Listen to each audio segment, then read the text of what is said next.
The historian, like the journalist, tends to lose the normal background of an age in the dramatic foreground of his picture, for he knows that his readers will relish the exceptional and will wish to personify processes and events. Behind the rulers, ministers, courtiers, mistresses, and warriors of France were men and women competing for bread and mates, scolding and loving their children, sinning and confessing, playing and quarreling, going wearily to work, stealthily to brothels, humbly to prayer. The quest for eternal salvation occasionally interrupted the struggle for daily survival. The dream of heaven grew as the lust for life declined. The cool naves of the churches gave respite from the heat of strife. The marvelous myths were the people's poetry. The Mass was the consoling drama of their redemption. And though the priest himself might be a covetous worldling, the message he brought lifted up the hearts of the defeated poor. The Church still rivaled the state as a pillar of society and power, for it was through hope that men submitted patiently to labor, law, and war. The higher Catholic clergy knew their importance in the miracle of order, and shared with the nobility and the king the revenues of the nation and the splendor of the court.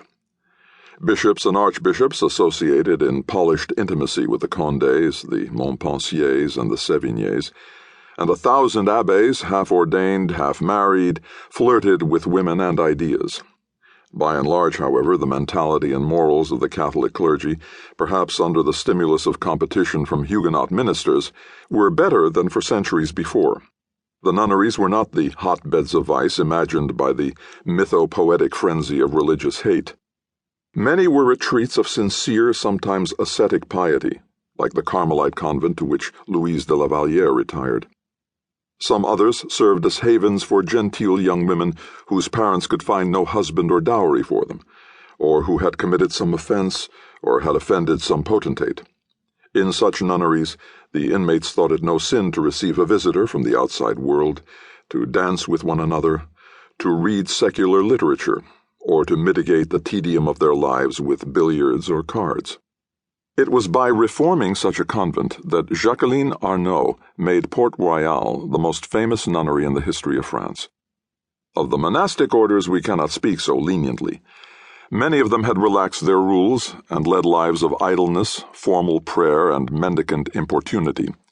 Armand Jean de Rancé reformed the monastery of Notre-Dame de la Trappe in Normandy and established the austere Trappist order that still silently survives.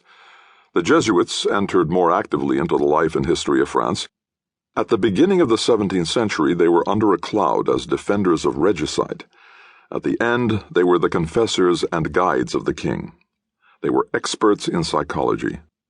When the nun Marguerite Marie Alacoque, inspired by a mystic vision, founded in 1675 the society devoted to the public worship of the Sacred Heart of Jesus, the Jesuits encouraged the movement as an outlet and stimulus for popular piety.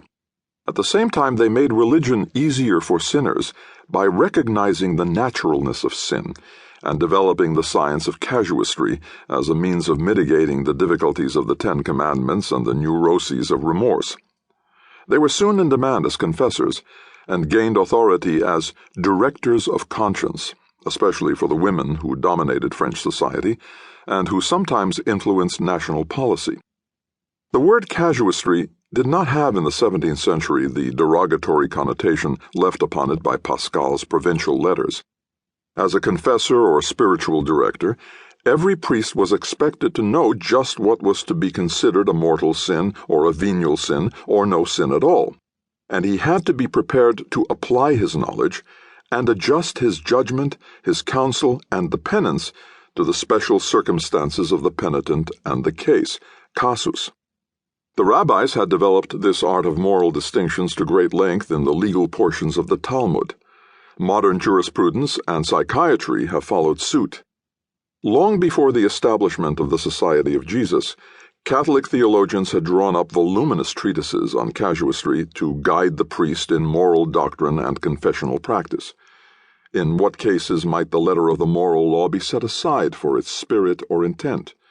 When might one lie or steal or kill, or reasonably break a promise, or violate an oath, or even